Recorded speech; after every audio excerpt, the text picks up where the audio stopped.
जय श्री राम। आइए आगे सुनते हैं श्री शिव पुराण में शिव, विष्णु, रुद्र और ब्रह्मा के स्वरूप का विवेचन। ऋषियों ने पूछा, शिव कौन है, विष्णु कौन है, रुद्र कौन है, ब्रह्मा कौन है, इन सब में निर्गुण कौन है? हमारे इस संदेह का आप निवारण कीजिए।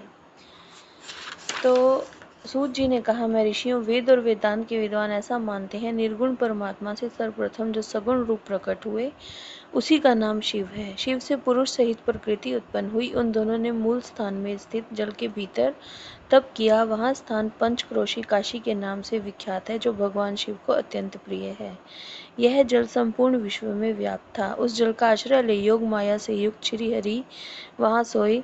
नार अर्थात जल को ऐन बनाने के कारण फिर नारायण नाम से प्रसिद्ध हुए और प्रकृति नारायणी कहलाई। नारायण के नाभि कमल से जिनकी उत्पत्ति हुई वे ब्रह्मा कहलाते हैं। ब्रह्मा ने तपस्या करके जिनका साक्षात्कार किया उन्हें विष्णु कहा गया है। ब्रह्मा और विष्णु के विवाद को शांत करने के लिए निर्गुण शिव ने जो रूप प्रकट किया उसका नाम महादेव है।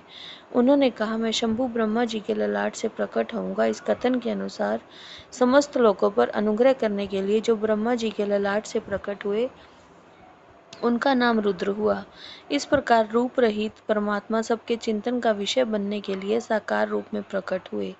वे ही साक्षात भक्त वत्सल शिव हैं। तीनों गुणों से भिन्न शिव में तथा गुणों के धाम रुद्र में उसी तरह वास्तविक भेद नहीं है जैसे स्वर्ण और उसके आभूषण में नहीं है। दोनों के रूप और कर्म समान हैं। दोनों समान रूप से भक्तों को उत्तम गति प्रदान करने वाले हैं। दोनों समान रूप से सबके सेवनीय हैं और नाना प्रकार के लीला विहार करने वाले हैं।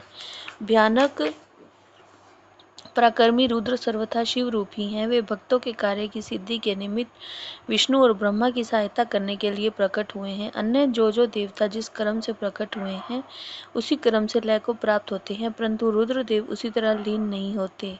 उनका साक्षात शिव में ही लय होता है। ये प्राकृत प्राणी रुद्र में मिलकर ही लय को प्राप्त होते हैं, परंतु रुद्र इनमें मिलकर लय को नहीं प्राप्त होते। यह भगवती श्रुति का उपदेश है। सब लोग रुद्र का भजन करते हैं, किंतु रुद्र किसी का भजन नहीं करते। वे भक्त वत्सल होने के कारण कभी कभी अपने आप भक्तजनों का चिंतन कर लेते हैं। जो दूसरे देवता का भजन करते हैं वे उसी में लीन होते हैं, इसलिए वे दीर्घ काल के बाद रुद्र में लीन होने का अवसर पाते हैं। जो कोई रुद्र के भक्त हैं वे तत्काल शिव हो जाते हैं, अतः उनके लिए दूसरे की अपेक्षा नहीं रहती। यह सनातन श्रुति का संदेश है। द्विजो, अज्ञान अनेक प्रकार का होता है, परंतु विज्ञान का एक ही स्वरूप है, वह अनेक प्रकार का नहीं होता। उसको समझने का प्रकार मैं बताऊंगा, तुम लोग आदर पूर्वक सुनो। ब्रह्मा से लेकर तृण पर्यंत जो कुछ भी यहाँ देखा जाता है वह सब शिव रूप ही है। उसमें नानात्व की कल्पना मिथ्या है। सृष्टि के पूर्व भी शिव की सत्ता बताई गई है। सृष्टि के मध्य में भी शिव विराज रहे हैं। सृष्टि के अंत में भी शिव रहते हैं, और जब सब कुछ शून्यता में परिणत हो जाता है उस समय भी शिव की सत्ता रहती है। अतः मुनीश्वरों, शिव को ही चतुर्गुण कहा गया है। वे ही शिव शक्तिमान होने के कारण सगुण जानने योग्य हैं। इस प्रकार वे सगुण निर्गुण के भेद से दो प्रकार के हैं। जिन शिव ने ही भगवान विष्णु को संपूर्ण सनातन वेद, अनेक वर्ण, अनेक मात्रा और अपना ध्यान और पूजन दिए हैं, वे ही संपूर्ण विद्याओं के ईश्वर हैं, ऐसी सनातन श्रुति है। अतएव शंभु को वेदों का प्राकट्य करता तथा वेदपति कहा गया है। वे ही सब पर अनुग्रह करने वाले साक्षात शंकर हैं। कर्ता, भर्ता, हर्ता, साक्षी, निर्गुण भी वे ही हैं। दूसरों के लिए काल का मान है, परंतु काल स्वरूप रुद्र के लिए काल की कोई गणना नहीं है, क्योंकि वे साक्षात स्वयं महाकाल हैं और महाकाली उनके आश्रित है। ब्राह्मण रुद्र और काली को एक से ही बताते हैं। उन दोनों ने सत्य लीला करने वाली अपनी इच्छा से ही सब कुछ प्राप्त किया है। शिव का कोई उत्पादक नहीं है, उसका कोई पालक और संहारक भी नहीं है। ये स्वयं सबके हेतु हैं। एक होकर भी अनेकता को प्राप्त हो सकते हैं और अनेक होकर भी एकता को। एक ही बीज बाहर होकर वृक्ष और फल आदि के रूप में परिणत होता हुआ पुनः बीज भाव को प्राप्त हो जाता है। इसी प्रकार शिव रूपी महेश्वर स्वयं एक से अनेक होने में हेतु हैं।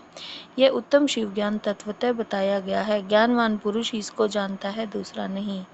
मुनि बोले, सूत जी, आप लक्षण सहित ज्ञान का वर्णन कीजिए जिसको जानकर मनुष्य शिव भाव को प्राप्त हो जाता है। सारा जगत शिव कैसे है अथवा शिव ही संपूर्ण जगत कैसे है? ऋषियों का ये प्रश्न सुनकर पौराणिक शिरोमणि सूत जी ने भगवान शिव के चरणार विंदों का चिंतन करके उनसे कहा, जय श्री राम।